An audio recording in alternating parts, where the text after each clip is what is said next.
nightmares in my head, I fear that the thoughts build up until I can't hear, that my mind fills up into a creature, and it haunts me somewhere much deeper. Anxiety, filling up every space, no privacy, and silently, it could build and build until you...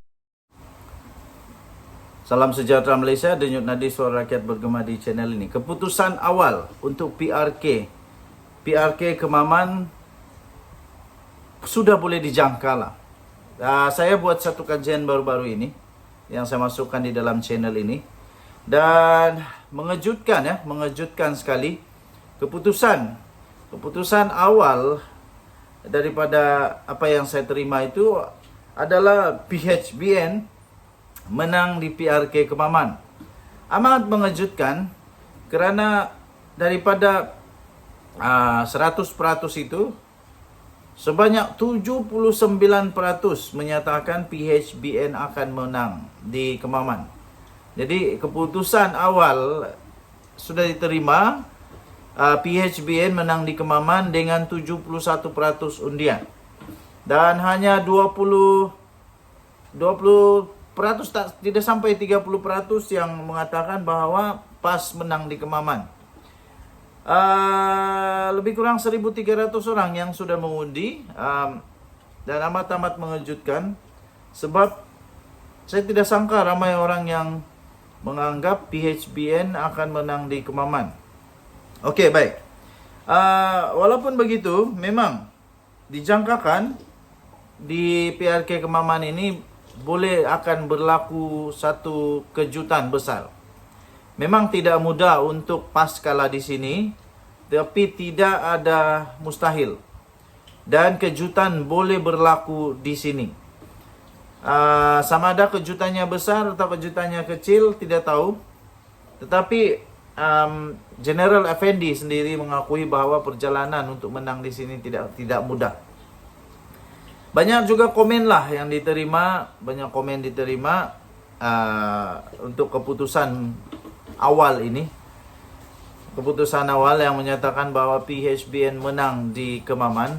Banyaklah komen kata berakhirlah sudah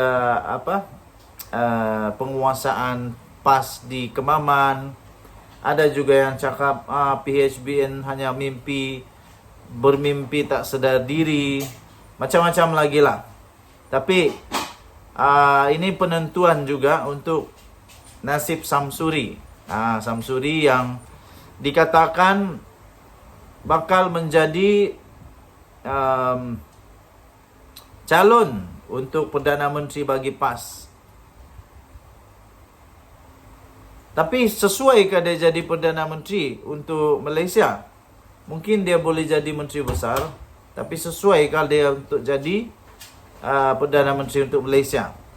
Okey, kerana Perdana Menteri untuk Malaysia itu tidak sama menjadi Ketua Menteri atau Menteri Besar. Lepas tu ramai juga mempersoalkan, kalau dia jadi sudah Menteri Besar, dia masih boleh lagikah tanggungjawab dia dua sebagai MP dan juga sebagai Menteri Besar Terengganu? Jadi agak memeningkan kepala juga. Okey, jadi itulah keputusan awal yang telah diterima melalui kajian itu, iaitu saya beri soalannya mudah. Siapa menang di PRK Kemaman? Kemudian ada dua pilihan, satu PHBN, satu lagi PAS Bersatu PN, Perikatan Nasional. Dan 70% lebih, hampir 80% menyatakan PHBN menang di PRK Kemaman. Kita tunggulah keputusan dia. Nanti kita akan update masa ke semasa. Denyut Nadi Suara Rakyat bergema di channel ini. Bye-bye. Okey, selamat pagi sekali lagi kepada seluruh rakyat Malaysia yang dicintai. Saya berada di negara Korea, tapi hati saya tetap di Malaysia. Saya tetap mendoakan negara Malaysia tak nak tumpah darahku. Apapun terjadi, Malaysia tanah tumpah darahku. Sabah tempat kelahiranku. Sabah adalah tempat saya hidup dan mati. Pastinya saya berdoa untuk negeri Sabah Saya berdoa untuk tanah tumpah darah di mana tempat saya lahir dan mungkin juga tempat saya akan dikuburkan di Sabah juga. So sebab itu cantik manapun Korea, Sabah tetap terbaik. Sekarang negatif. Sekarang 2 darjah Celcius di Korea. Tidak sudah terlalu sejuk sebab sudah ada matahari. Tapi masih sejuk juga lah.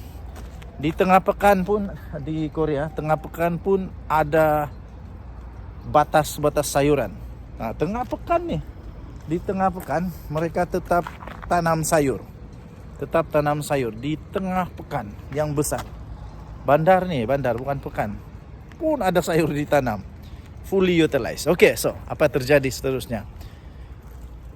MB Menteri Besar Terengganu dicabar supaya letak jawatan kalau seorang lelaki yang betul-betul berani, seorang gentleman, kalau betul-betul yakin, kalau betul-betul mau tunjuk bahwa kamu itu berkuasa, kamu itu ada pengaruh, kamu itu cukup kuat, kamu itu boleh menang, kamu itu mempunyai banyak pengundi, banyak sokongan, letak jawatan lah. Itu yang telah dilakukan, dicabar oleh Azalina Osman Said. Azalina Osman Said mencabar Menteri Besar Terengganu Ahmad Samsuri supaya letak jawatan daripada jawatannya sebagai Menteri Besar. Kerana menurut Azalina, pencalonan dia sebagai Menteri Besar, sebagai calon untuk PRK yang seterusnya di Terengganu, tidak ikhlas dan tidak berani serta penakut. Kerana apa? Menurut Azalina, dia kata, kalau Ahmad Samsuri berani, letak jawatan lah. Letak jawatan dulu, baru lawan one on one. Sekarang ini kalau dia kalah pun, dia tetap juga Menteri Besar. Dia tetap Menteri Besar dan dia masih lagi tetap berkuasa. Dia tetap Menteri Besar, tetap Menteri berkuasa. Tak ada apa-apa jadi kepada dia. Dan tak ada apa-apa jadi kepada PAS di Terengganu. Tapi kalau dia letak jawatan, barulah kita nampak siapa sebenarnya dia. One by one lah, kata Azalina. Jadi saya pun agak setuju dengan apa yang Azalina Osman Said kata. Kalau berani letak jawatan lah, baru one on one. Baru shock. Baru kita tengok siapa yang kuat, siapa yang betul-betul menang. Di belakang saya ada kereta api. Baru lalu kereta api di Korea. Seolah-olah di Korea punya kereta api macam tadi tu limpas itu, macam kereta api di komuter lah, macam komuter begitu yang limpas tadi itu. Belum saya ada nampak lagi kereta api laju di Korea, tapi yang tadi itu yang baru lalu itu adalah kereta api macam komuter kalau di Malaysia. So jadi saya pun mau tengok sebenarnya kalau betul-betul Ahmad Samsuri berani, kalau betul-betul dia mau tunjuk dia ini betul-betul boleh menang atas tiket orang biasa tanpa ada pengaruh. Ini sekarang sudah keluar asap.